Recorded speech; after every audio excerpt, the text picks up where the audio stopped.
영어에서 오늘 말씀의 제목이 하나님의 의지인데 영어에서 I will이라고 할 때 상당한 의지, 미래에 일어날 일 이렇게 될 것이다. 그렇게 해석하지만 사실은 상당한 의지를 표현하는 말입니다. 내가 정말 이렇게 할 거야. 이게 이제 I will입니다. 나는 그 일을 반드시 할 거야. 그러니까 오늘 말씀의 제목이 하나님의 의지인데 하나님의 의지라고 할 때 그냥 이렇게 된다. 라는 말이긴 한데 내가 한다 이런 의미입니다. 그러니까 하나님이 그 일을 이루신다 이런 말입니다. 그리고 하나님이 반드시 이루신다라는 말은 어떤 상황 속에서도라는 거는 우리 눈에 보일 때는 이게 돼? 가능해? 혹은 주변에 있는 상당히 시끄러운 소리들을 이제 우리가 살아갈 때 항상 들리게 되는데 어떤 소리들이 들리고 어떤 이게 안 될 것 같은데 라는 것들이 보일 때에도 하나님이 계획하시고 이끌어 가시는 일들은 반드시 이루어진다 이 말입니다. 근데 하나님이 우리 인생을 하나님의 계획과 하나님의 뜻 하나님의 목적 안에서 이루어 가시거든요. 오늘 본문에서 우리가 그걸 확인할 수 있습니다. 아까 우리가 읽은 본문은 그렇게 보이지 않는데요? 라고 생각하실 수 있는데 그렇지 않습니다. 오늘 본문에는 전혀 주목받지 못하는 한 사람, 정확히 말하면 이제 하여튼 하나님께이지만 주목받지 못한 한 사람이 나오는데 그게 아하시아입니다. 보통 사람들 사이에서 별거 아닌 사람이라고 불리는 사람들이 있으면 그 사람들은 별로 주목받지 못하죠. 근데 이스라엘의 역대 왕들 사이에도 이런 왕들이 있었습니다. 성경에서 이제 주목받지 못했다는 말은 세상적으로 뛰어난 게 없었다 이런 말이 아니고 하나님 앞에서 악한 왕이었다 이런 말입니다. 성경에서는 그들은 하나님께 주목받지 못했다 이렇게 표현합니다. 악한 왕들인데 오늘 본문에 나오는 아하시아가 바로 그 사람입니다. 사실 이제까지는 엘리사 이야기 그러면서 조금 어떤 선지자들의 재미있는 이야기에 대해 나누었다면 오늘은 어떤 한 왕에 관한 이야기인데 아하시아는 이름부터 재밌는 사람인데 사실 여호사밧과 아합이 정략적으로 사돈관계를 맺었다고 지난번에 말씀을 드렸어요. 이게 너무 슬픈 일입니다. 왜냐하면 여호사밧은 하나님의 은혜를 입은 사람입니다. 하나님의 은혜를 입은 사람이고 하나님이 누군지 알았던 사람이었음에도 불구하고 가장 결정적인 순간이라고 할 수 있는 자식의 결혼 문제에 대해서 전혀 신앙이 반영되지 않는 모습을 보여준다. 이게 이제 너무 그냥 인간적으로는 실망스러운데 사실 영적으로는 너무 슬픈 이야기입니다. 여러분 교회가 우리 한 사람 한 사람이 다 교회거든요. 그러니까 우리 한 사람 한 사람이 다 성전이고 주의 성전이고 교회로 부르심을 받은 사람들. 저도 그렇고 우리 모두가 그렇습니다. 교회가 어떤 일을 만나요. 우리가 만나고 교회가 만나고 구역이 어떤 일을 만나고 가정이 어떤 일을 만나요. 어떤 일을 만나요. 그러면 모든 순간이 그런데 사역을 할 때 이렇게 얘기하면 이제 오해가 적고 좀 쉬우니까 사역을 하는데 어려운 일을 만났다거나 어떤 문제에 딱 맞닥뜨릴 수가 있어요. 그때 교회는 저이고 우리이고 우리 각자입니다. 교회가 어떤 선택을 하고 어떤 결정을 하는지 전 늘 궁금해요. 전 거의 항상 그런 관점으로 어떤 문제에 들어가는 습관이 있어요. 그러니까 예를 들어서 하여튼 교회가 어떤 결정을 할까? 어떤 문제가 딱 생겼다는데 이게 항상 저의 매일의 궁금증이에요. 요즘에도 그런 생각을 많이 해요. 물론 제가 이제 성격상 저도 모르게 이렇게 말이 먼저 나오고 제가 주도적으로 갈 때가 있지만 사실 더 많은 경우에 살짝 떨어져서 교회가 성도들이 그 순간에 어떤 말을 하고 어떤 결정을 해나가는지가 너무 궁금해서 지켜보고 그들의 말을 들어봅니다. 모든 사안에 대해서 제가 성격상 하고 싶은 말이 너무 많은데 일부러 안 하고 이제 들어보려고 합니다. 그럼 교회가 어떤 말을 하고 어떤 결정을 하는지 너무 궁금해서 근데 교회 같지 않은 말들을 할 때도 너무 많고 반대로 너무 멋진 신앙의 말들을 하는 분들도 있습니다. 교회 같지 않은 말이라는 말은 세상과 같은 말 이런 의미인데 최소한 세상에서 하는 소리들을 똑같이 하면 매력이 없습니다. 매력이 아예 없습니다. 그건 바보 같은 겁니다. 왜냐하면 우리는 어차피 일어날 일에 대해서 알지를 못해요. 여러분, 이거는 너무 당연한 진리. 뭐 이제까지 온 거를 찾아보고 지금 시대를 보고 이러면 알 수 있지 않겠어요? 웃기고 앉아 있는 거예요. 그걸 우리가 어떻게 알아요? 우리는 몰라요. 우리는 모릅니다. 예를 들어서 출애굽을 한 이스라엘 백성들이 처음에 홍해 만날 걸 알았어요? 몰랐어요. 몰라요, 그거. 홍해를 지나고 나면 뭐 광야 만날 거 몰랐고, 요단강 만날 거 몰랐고, 요단강이 창이랄 거 몰랐어요. 모릅니다. 모르는데 그냥 몇 명 사람들이 이제 똑똑한 척 하는 건데 모르는 거예요. 대단하게 똑똑한 것처럼 말을 해도 갑자기 전쟁 난다 그러면, 그런 변수에 대해서 누가 무슨 대처를 합니까? 교회는 대처하는 곳이 아니고, 교회는 뭐 하는 곳이냐면 고백을 하는 곳이에요. 근데 이제 이게 잘 안 되는 거죠, 항상. 이게 이제 항상 안타까움인데, 예를 들어서 2019년 말에 코로나가 생길지 몰랐습니다. 그리고 2020년 전도 여행을 기획을 했어요. 알았다면 안 했을까요? 하지 말자고 하는 사람들은 당연히 생겼겠죠. 당연히 생겼겠죠. 그러면 그들의 말을 따라서 하지 말았어야 됐는가? 교회는 그렇게 하지 않습니다. 그랬다면 우리는 지금 같은 힘은 하나도 없는 평범한 공동체, 그저 그런 사람들에 불과했겠죠. 남들과 똑같은 그저 그런 힘없는 공동체를 하려고 모여 있는 건 최소한 아닐 겁니다. 그렇죠? 그렇게 가늘고 길게 가고 싶어서 이러고 있는 게 아닙니다. 질병은 물론이고 여러 가지 변수가 다 마찬가지인데, 우리는 그것들을 미리 단돌이 할 수가 없어요. 우리는 대처하는 공동체도 아니고 대책을 세우는 것도 아니에요. 우리는 뭐라고요? 고백을 하는 곳이에요. 교회는 원래 그런 곳이에요. 교회는. 그래서 우리는 그렇게 하지 않고 고백을 합니다. 어떤 고백을 합니까? 정직하게 역사를 주관하는 분이 하나님이시라고 고백을 합니다. 그게 이사야서 아침에 계속 나누고 있는 내용입니다. 어떤 일들을 만날 때 이게 복음이 되는 이유는 우리의 연약함을 깨닫게 되고 동시에 하나님의 주인 되심을 고백하게 되기 때문이다. 그래서 그 상황 자체, 이제 이걸 사건이라고 부르는데, 이게 이제 오늘이었나 내일이었나 내일 모레인지 모르겠는데, 하여튼 우리 앞에 하나님은 계속 사건을 주세요. 그럼 그걸 통해서 우리는 고백을 하라고 하시는 거거든요. 이게 우리 믿음입니다. 근데 믿음이 아닌 내용들로 우리 생각과 말을 채우면 매력이 없는 거죠. 그래서 어떤 일이 일어날 때마다 저는 그게 제일 궁금해요. 진짜 제일 궁금해요. 예를 들어서 얼마 전에 거기 우리 멀리 갔다가 청소년부 이번 여름에 갔다가 돌아오는 길에 고속도로에서 차가 멈췄어요. 그때 제가 제일 궁금했던 건 이겁니다. 이걸 누가 어떻게 해결하고 어떻게 지혜롭게 할까? 하나도 궁금하지 않았어요. 우리가 하지 않아도 사실 알아서 경찰이 오고 다 알아서 잘 돼요. 뭐 시간의 차이는 있겠죠. 누구는 1시간 만에 끝내고 3시간 만에 끝나고. 여러분, 그건 별로 중요하지 않습니다. 중요한 건 뭐냐면 그때 누가 어떤 말을 하냐. 왜냐면 그게 그 사람의 믿음이 드러나는 순간이거든요.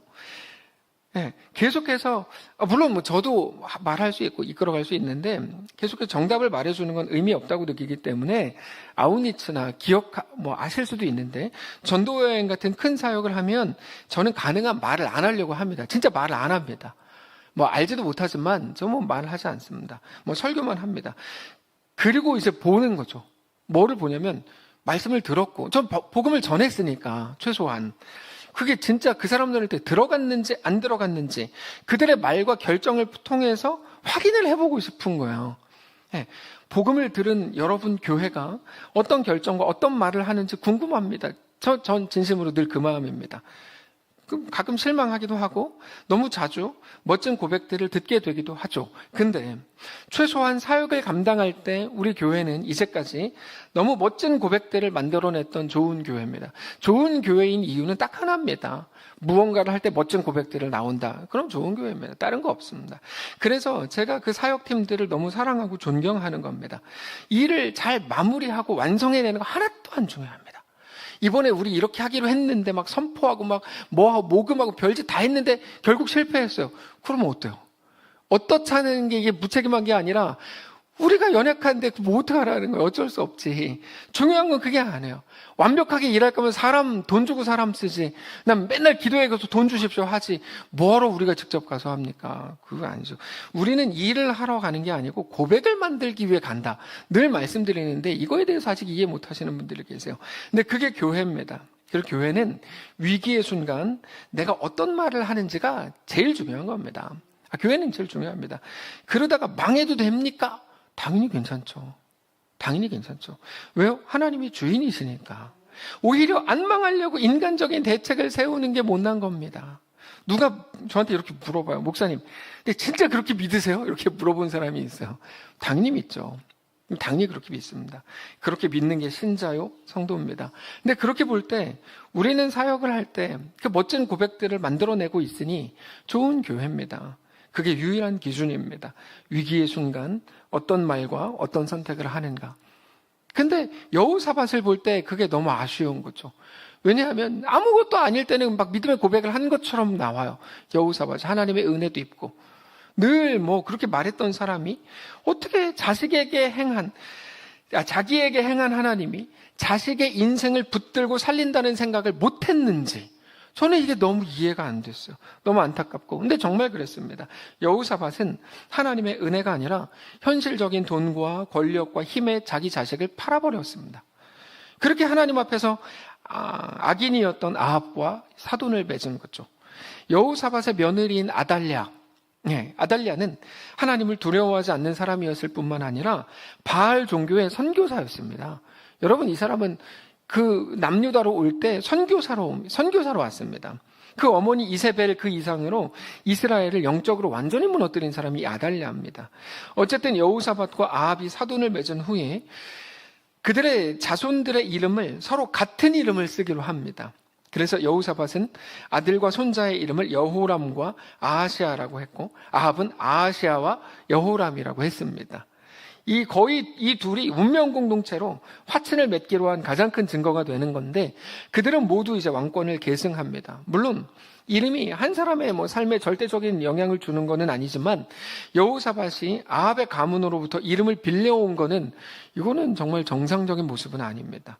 반대로 자기가 아합 가문의 이름을 가져온 게 아니라 여호사밧의 아들들의 이름을 아합에게 준 거라고 해도 그 이름 때문에 경건이 공유될 수는 없습니다. 아하시아라는 이름은 여호와를 붙들라라는 뜻이고 여호람은 여호와가 높이셨다 이런 뜻입니다. 그러나 그들은 자기들의 이름으로 살지 않았습니다. 그러니까 우리가 성도라는 이름을 가졌지만 성도로 살지 않는 것과 그렇게 비유할 수 있겠죠. 당장의 북이스라엘의 왕 아하시아는 2년을 통치했고 유다의 왕 아하시아는 1년밖에 통치를 못합니다. 이게 무슨 말인지 이해가 되시죠? 여호람도 있고 아하시아도 있다 이 말이에요. 둘이 이름을 이제 같이 쓰기로 해가지고 다른 사람들입니다. 단지 통치 기간을 가지고 판단하는 건 아니지만 거기에 선명한 상징성이 있는 것만큼은 분명합니다. 성경이 여호사밧이 아합의 가문과 연합하기로 한 이후에 그의 자식들이 어떻게 멸망의 길로 갔는지 자세히 설명해요. 27절에 아하시아가 아합의 집 길로 행하여 아합의 집과 같이 여호와 보시기에 악을 행하였으니 그는 아합의 집의 사위가 되었음이로라. 아하시아가 아합의 집 길로 행했다 이렇게 말씀을 하시는데 어떤 사람은 이거 아무것도 아닌 것처럼 생각을 하는데 여러분 이건 굉장히 참담한 일입니다. 언젠가부터 우리가 하나님을 두려워하기보다 오히려 현실적인 문제들과 다른 사람들의 시선을 더 두려워하기 시작했어요.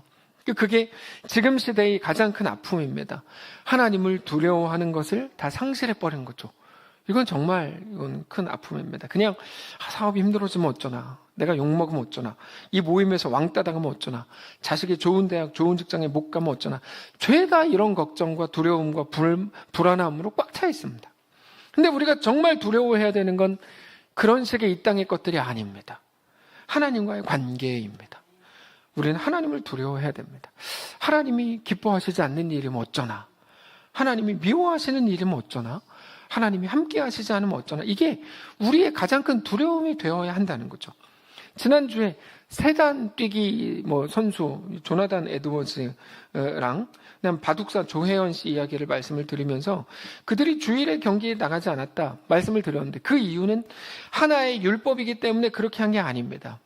율법을 지켰다 안 지켰다 이런 차원이 아닙니다.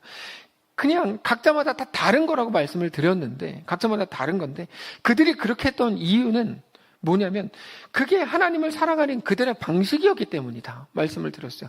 각자가 다 달라요. 내가 하나님을 사랑하는 방식이 따로 다 우리 각자가 있다고요. 그래서 그게 너무 큰 의미가 있는 겁니다. 단지 누가 시켜가지고 복을 받으려고 율법을 지킨다는 생각으로 그렇게 한 거라면 그거는 신앙이 아닙니다. 뿐만 아니라 아무 의미가 없는 행위이겠지만 그들은 그렇게 행함으로 최소한 그들이 자기들의 명성이나 이름이나 인정이나 칭찬보다 하나님이 더 우선이었고 하나님과의 관계가 최우선이었다는 것을 그들이 고백하고 있는 겁니다. 각자마다 다 다릅니다.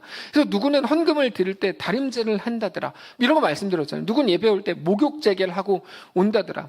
예전에 우리 장순배 권사님이 그러셨어요. 좀 돌아가셨는데 장순배 권사님이 교회 오실 때 항상 목욕하고 오셨다는 고백을 들었어요. 우리가 그럼 목욕하고 와야지 뭐 하나님을 사랑하는 거냐? 그런 말이 아니죠. 그런 말이 아니라 각자가 하나님을 사랑하는 각자만의 방식이 있는 거라고요. 그게 이제 드러난다는 거예요. 그러다 보니까 저는 아하시아가 아합의 집 길로 행하여 아합의 집과 같이 여호와 보시기에 악을 행했다는 이 표현, 다 아합과 같이, 아합처럼, 이 표현이 너무 가슴 깊이 쑥 들어왔어요. 전 사랑하는 모든 성도들의 가정에 이와 같은 일이 정말 하나도 일어나지 않기를 정말 원합니다. 그렇게 신앙생활 잘했던 분이 자식 결혼할 때는 뭐 어느 학교 출신이래? 물어볼 수는 있죠, 당연히. 근데 그게 왜 직장이 어디야? 이게 왜 제일 먼저 연봉이 뭐야? 부모님은 뭐 하시는 집이야?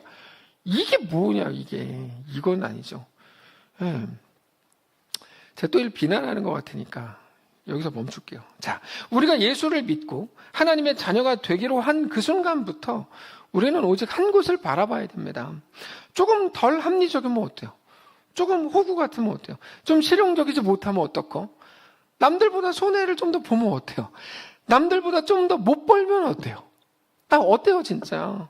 우리의 상급은 어차피 이 땅에 있는 게 아닌데, 어차피 우리의 결국은 이 땅에서 얼마나 더 얻었는가에 따라 결정되는 게 아닌데, 그렇지 않습니까? 우리의 소망은 이 땅에 있는 게 아니라 오직 하늘에 있다고 우리는 다 믿고 있다고 고백하잖아요. 오직 하나님만이 우리의 유일한 상급임을 믿으시길 바랍니다. 근데 요즘에는 아무리 외쳐도 잘 안 들리나 보다, 이런 생각이 아주 조금 들기는 합니다.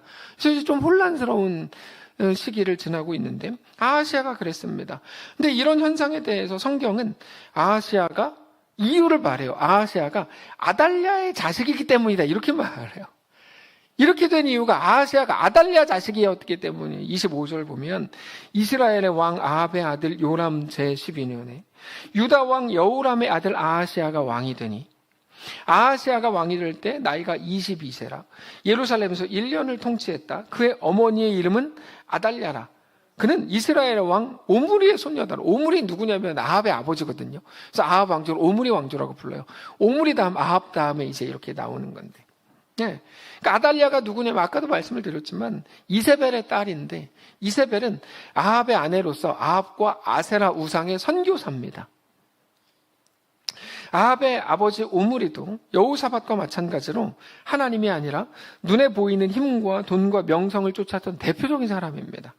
그런 사람이 이 땅에서의 소망을 더 굳건하게 하기 위해서 이세벨이라는 여자를 데리고 와서 자기 아들과 결혼하게 한 거예요. 오므리가 그렇게 시켰어요. 그 이세벨의 딸이 아달랴고 여호사밧은 그런 아달랴를 자기 아들 여호람과 결혼하게 한 후에 자기는 죽었습니다. 이제 하나님을 잘 섬기던 남유다를 여호사밧의 한순간 잘못된 결정으로 완전히 아달랴의 손에 넘겨버린 결과가 된 거죠. 근데 오늘 본문이 비극인 것만은 아닌 것은 너무 다행으로 하나님이 그들 가운데 계셨다는 사실 때문입니다. 그들은 하나님을 버렸지만 하나님은 그들 가운데 계셨고 그래서 하나님의 백성들을 돌보셨다. 28절. 그가 아합의 아들 요람과 함께 길르앗 라못으로 가서 아람 왕 하사엘과 더불어 싸우더니 아람 사람들이 요람에게 부상을 입힌지라. 요람 왕이 아람 왕 하사엘과 싸울 때 라마에서 아람 사람에게 당한 부상을 치료하려 하여 이스라엘로 돌아왔더라. 유다의 왕 여호람의 아들 아하시아가 아합의 아들 요람을 보기 위해 내려갔으니 이는 그에게 병이 생겼음이더라. 예전에 아합이 길르앗 라못을 되찾으려고 여호사밧에게 가서 전쟁에 동참해 주십시오. 그렇게 말했고 아합은 이제 그 전쟁에서 죽었거든요. 그것처럼 아합의 아들 요람이 아람과의 전쟁에서 똑같이 부상을 입었어요. 그래서 아하시아가 요람을 보려고 이스라엘로 갑니다. 근데 그게 하나님의 이게 하나님의 의지였습니다. 하나님을 떠나서 아합의 집을 따라서 배교의 길을 걸었던 아하시아로 하여금 죄의 분량이 찼을 때 그들과 함께 멸망을 당하도록 이끄신 것, 그게 하나님의 의지였다고요. 그 내용은 이제 다음 장에 나오는데 중요한 건 이겁니다. 우리는 어떤 상황이 딱 벌어지면 하나님의 의지와 이끄심, 하나님의 법과 하나님의 식보다 눈앞에 있는 현실적인 상황과 그 배경이 말해주는 이야기에 더 귀를 많이 기울입니다. 우리는 늘 상황이 말해주는 이야기를 믿습니다. 늘 믿습니다. 이게 이렇게 되면 이렇게 된대. 이걸 이제 우리는 믿어요. 그게 우리 믿음이 돼요. 완전히 망할 거야. 완전히 무너질 거야. 일어설 수 없을 거야. 그런 말들을 정말로 믿는 게 분명해 보여요. 우리의 모든 말은 믿음을 반영하거든요. 저는 뭐 아닌데요. 뭐 그런 사람 없어요. 우리 모든 말은 믿음을 반영해요. 그래서 말이 중요해요. 그리고 그 이야기들을 들릴 때면 우리 속에 있던 하나님, 하나님의 마음, 하나님의 이끄심은 완전히 힘을 잃어버립니다. 오늘 본문은 하나님이 없는 것처럼 보이는 세상 한가운데에 그가 있었다라는 것이 그의 정황이었다는 것을 소개하는 겁니다. 그러니까 이게 무슨 말이냐면 세상 누구도 하나님 없다고 말하는 한가운데 우리가 있다. 그게 우리에게 주어진 정황이다. 우리는 신자로 그 정황을 살아가는 거다. 이 말입니다. 왜 나는 우리 직장에 예수 믿는 사람 한 명도 없습니까? 라고 울고불고 따질 게 없다는 거야. 왜냐면 네가 갔잖아. 그 얘기가 아니고. 왜냐하면 그리로 보내심을 받은 것이, 그런 정황을 허락받은 것이 그의 하나님의 부르심이기 때문이에요. 왜 오늘 본문이 하나님이 없는 것 같은 세상입니까? 왕도 하나님을 떠났고 북이스라엘은 뭐 하나님을 떠난 지 이미 오래였죠. 근데 그런 이스라엘은 오히려 군사력이 남유다보다 강해요. 보이는 것으로는 점점 하나님을 따르고 순종할 이유가 하나도 없는 것처럼 느껴집니다. 그래서 남유다도 북이스라엘에게 빌붙어서 오라 그러면 오고 가라 그러면 가야 되는 그런 상황으로 보입니다. 상황 자체가. 근데도 하나님은 절대로 노하시거나 역사하시는 것처럼 보이지 않아요. 완전히 하나님은 없어진 것 같고 현실의 능력만 남은 것 같은 상황입니다. 그게 우리들이죠. 그 시대의 모든 백성들은 하나님을 떠나도 되겠다는 생각이 들지 않았겠습니까? 근데 그때 하나님의 공의가 보이지 않지만 여전히 그들 가운데 시행되고 있더라. 이걸 보여주는 거예요, 이거를. 우리가 뭐 우리의 가정에서 혹은 우리 직장에서 우리가 있는 뭐 공동체에서 어떤 공동체인지 모르겠지만 그곳에서 하나님을 두려워하는 사람 한 명도 없고 왜 나는 이렇게 뭐 하나님을 믿는 사람이 한 명이라도 있으면 대화라도 할 텐데 그 사람도 없고 나 어떻게 해야 됩니까? 라고 우리는 울고 불고 따지지만 그렇게 울고 불고 따지라고 거기 가 있는 게 아니다 이 말이죠. 하나님이 하늘 믿는 사람도 보이지 않고 하나님도 눈에 보이지 않고 들리지 않는 그 순간에 우리가 보내심을 받았다면 그곳에서 우리가 할 수 있는 그 고백과 그 결정과 그 걸음을 걸어야 된다. 그게 신자다. 그러니까 누구도 눈치채지 못했을지 모르지만 하나님의 공의는 분명히 역사하고 계셨다. 사랑하는 성도 여러분, 하나님이 보이지 않는 그때에도 하나님의 뜻과 하나님의 의지가 사라지지 않는다는 사실을 우리는 기억해야 됩니다. 그때도 하나님의 의지가 있다. 하나님의 뜻이 있다고. 아무도 믿지 않는 것 같은 그 순간 하나님의 역사가 그 속에 있어요. 우리는 자주 하나님의 의지, 하나님의 뜻, 하나님의 이끄심, 하나님의 역사와 하나님의 은혜보다 우리 앞에 있는 상황이 더 크다고 믿어요. 그러나 하나님은 언제나 하나님의 일을 결국 이루신다는 사실을 믿어야 됩니다. 하나님의 일이라는 건 이번에 대학을 떨어진 거 보니 더 좋은 대학에 붙이시려나 보다 이런 게 아닙니다. 이런 것과 관계가 없습니다. 그리고 우리의 모든 연약함 속에서 하나님의 일하심을 믿고 바라보게 될 때, 연약한 상황 속에서 하나님의 일하심을 믿고 바라보게 될 때, 그 앞에 철저히 엎드려서 이끄시는 대로 그 속에서 순종하게 될 때, 그 속에서 하나님이 이끄시는 대로 순종하게 될 때, 우리가 만들 수 없었던 놀라운 역사를 맛보게 될 겁니다. 그게 신자가 이 땅을 재미있고 행복하게 살 수 있는 유일한 이유입니다. 그리고 우리가 사역하는 모든 방식이 그와 같습니다. 그래서 막 다 준비해놓고 다 될 수 있는 것들까지만 그렇게 하지 않습니다. 그렇게 하지 않습니다. 한 가지만 말씀드리고 마치겠는데, 엑츠29라는 이제 연예인 합창단, 여기는 뭐 유명한 팀입니다. 엑츠29. 여기 노사연 씨가 오프닝송으로 솔로를 하는데 심각한 NG를 냈대요. 음정이 하나도 안 맞는 거예요. 그것도 너무 심하게 안 맞아가지고 4마디 이상이나 긴 시간을 이제 불협화음으로 무대가 이제 이어졌어요. 다 너무 당황을 했어요. 그때 뒤편에서 노사연 씨 남편인 이무송 씨가 와가지고 잠깐 침착하게 이제 이렇게 말했대요. 제 아내가 40년 정도 국민을 위해 노래하다 보니 스피커에 많이 노출되어 청력을 많이 잃어버렸습니다. 직업병이죠. 그래도 참 용감하죠. 저는 참 자랑스럽습니다. 하나님은 이렇게 약한 자도 쓰십니다. 그러니까 노사연 씨가 실제로 치명적인 난청이 있고 한쪽 귀 청력이 이제 없답니다. 아예. 그래서 늘 보청기를 끼고 산대요. 그래서 이무송 씨가 그렇게 설명한 후에 그 노래를 이제 다시 이제 하는데 이번에는 노사연 씨가 들을 수 있도록 첫음을 다 같이 크게 불러줬대요. 노사연 씨가 정확하게 음정을 잡을 수 있었고 노사연 씨는 손을 높이 들고 찬양을 한 거예요. 그때 찬양이 나 같은 죄인 살리신 주 은혜 놀라워 잃었던 생명 찾았고 광명을 얻었네. 그 찬양이었어요. 저는 이 이야기야말로 모든 상황 속에서도 하나님을 예배하고 찬양하고 높이고 경배하고 주님만이 나의 소망이라고 말하는 그리스도인들의 고백이라고 할 수 있다라고 생각합니다. 아무것도 다 망가진 것 같고 너무 부끄러운 그 자리에서 그러나 놀라운 고백을 하는 거죠. 노래를 잘해야 됩니까? 잘하면 좋을까요? 뭐 좋겠죠. 뭐가 좋을지 모르겠어요. 뭐가 좋은 건지. 하여튼 좋겠죠. 근데 우리는 그러려고 찬양하는 거 아니잖아요. 우리가 기도를 해요. 사람들 마음을 막 감동을 주려고 기도하는 건 정신 나간 사람이지, 그 사람이. 하나님한테 기도하라고 기도 시간을 줬더니 사람들 마음을 막 뜨겁게 하고 감동시키고 혹은 선동하겠다고 기도하는 건 정신 나간 놈이죠. 찬양도 마찬가지예요. 하나님을 찬양하라고 주어진 시간에 내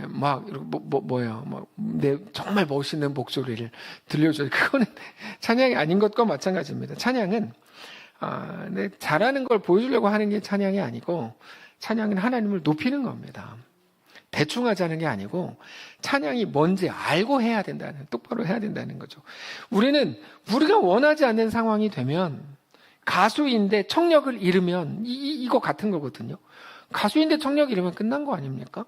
학생인데 시험을 볼 수 없게 되면 그러면 절망하는 거 아닙니까? 그 사람들은 사업을 하는데 돈이 없으면 그럼 뭐 어떡합니까? 일을 해야 되는데 건강을 잃으면 다시 말해서 이게 말이 이어질 수 없는 가장 힘든 어떤 상황이 되면 우리 마음 한편으로는 하나님을 믿고 있다고 함에도 불구하고 순간적으로 절망하고 좌절합니다. 상황이 그렇게 몰리면 나를 향한 하나님의 사랑도 나에게 주신 세상 끝날까지 너와 함께 하겠다고 하셨던 하나님의 약속도 잊어버립니다. 우리가 아이들이랑 여러분 약속할 때 뭐 걸고 하시죠? 손가락을 걸고 하죠. 무슨 의미죠? 여러분 이거는 단순한데 너무 선명한 이야기입니다. 제가 친구랑 내기하는데 5만 원 걸고 내기했어요. 내기를 했다는 건 이기면 내가 5만 원을 먹고 지면 5만 원을 준다는 약속을 했다는 겁니다. 그래서 5만 원을 걸었다 이 말이잖아요. 내기는 그런 겁니다.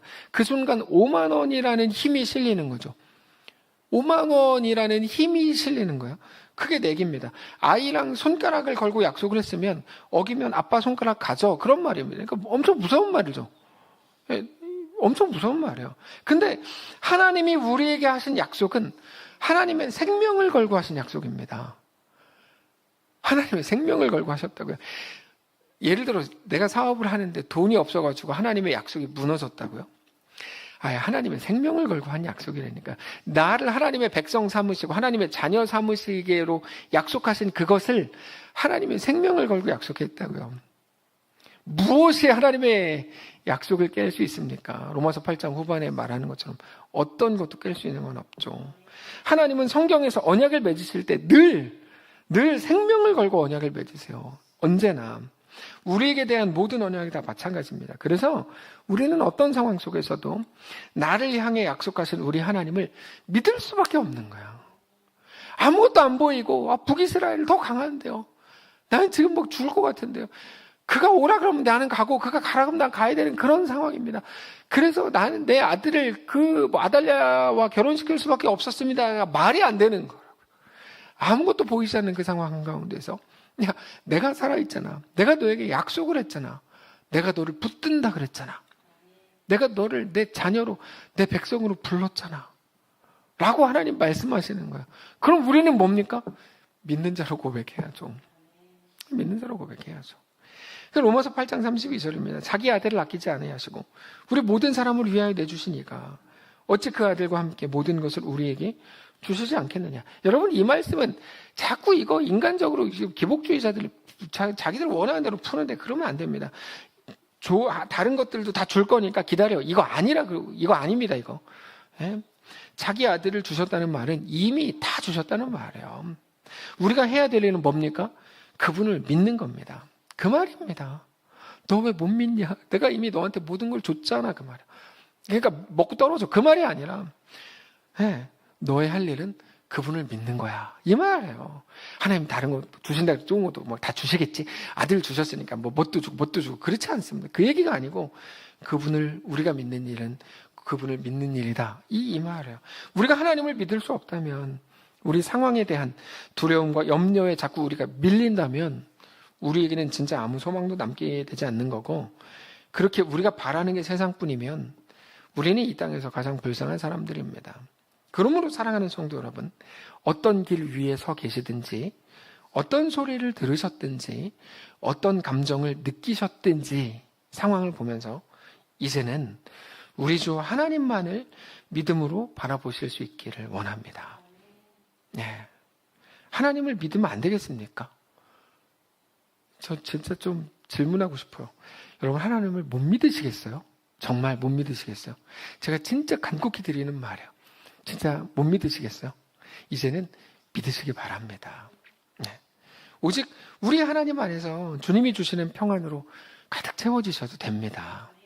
그래도 돼요.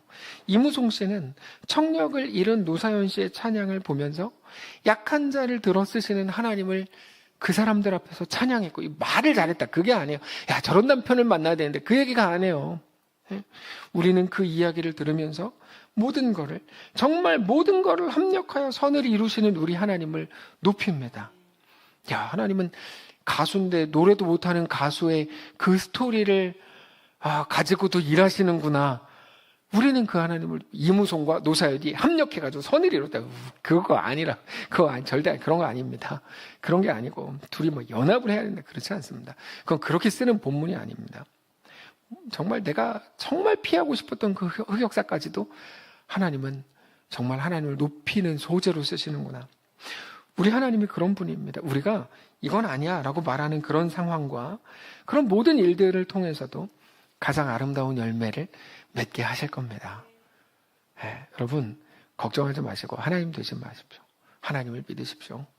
우리 못남과 부족함과 실패와 그 모든 것들 속에서도 우리 하나님께서는 가장 완전한 선을 이루실 겁니다. 우리는 하나님의 이끄심 안에서 우리가 만들어낼 수 없는 가장 완전한 하나님의 완성을 맛보게 될 겁니다. 연말이죠. 우리가 연초에 계획했던 일이 얼마나 이루어졌는지 모르겠어요. 근데 하나님은 우리 인생 속에서 가장 완전한 주인으로 서 계세요. 우리는 하나님을 다만 믿을 뿐이에요. 믿고 고백할 뿐이에요. 그게 하나님의 의지입니다. 내가 놀라운 일을 이루겠다. 내가 네 인생 붙든다. 붙든다고 말했잖아. 제발 하나님 소리라도 질러주셨으면 좋겠어요. 우리 깜짝 놀래게. 너 왜 자꾸 걱정해? 이렇게. 그 상황 속에서 너는 대책을 세우는 자가 아니라 믿음을 고백하는 자야. 이렇게 말씀하시는 거죠. 그렇게 완성된 게 우리의 구원입니다. 예수님의 죽으심으로 우리는 완성된 것이고 그게 하나님의 의지입니다. 그러므로 사랑하는 성도 여러분, 이번 주 남은 3일 동안에 우리 하나님을 또다시 기대하시기 바랍니다. 지난주에 어떤 도전을 했습니까? 잠자리에 들기 8시간, 10시간 남았다면 그 시간 동안 무너지지 않고 하나님을 내가 믿습니다. 그 고백으로 채우고 믿음 없는 말을 하지 않기로 했었는데 다 실패하셨죠. 실패하셨을 거예요. 그러면 이제 남은 3일 동안 8시간도 실패했는데 남은 3일 어떻게 하지? 하여튼 한번 해보세요. 하나님 앞에 우리 믿음 없는 말이 아니라 믿음의 고백들로 내 인생을 채워보겠다. 해보세요. 네. 그렇게 우리 하나님을 또 기대하시고 우리가 연약하면 연약할수록 아플수록 힘겨울수록 생각이 많아질수록 오히려 하나님을 기대하시기 바랍니다. 그렇게 모든 상황 속에서 기대로 꽉 채워지게 되시기를 주님 이름으로 축복합니다. 찬양합시다. 어려운 일 당할 때 나의 믿음 적으나 의지하는 내 주를 더욱 의지합니다. 고백합시다.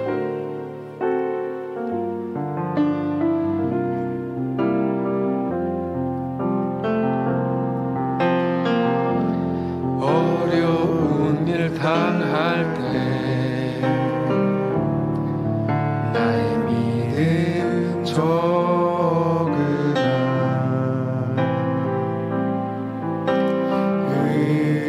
의지하는 내 주를 더욱 의지합니다.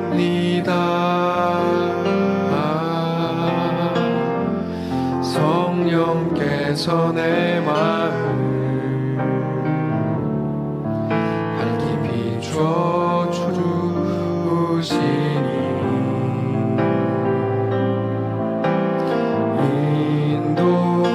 인도하심 따라서 주만 의지합니다. 세월이 지나갈수록 의지할 것은 예수뿐일세.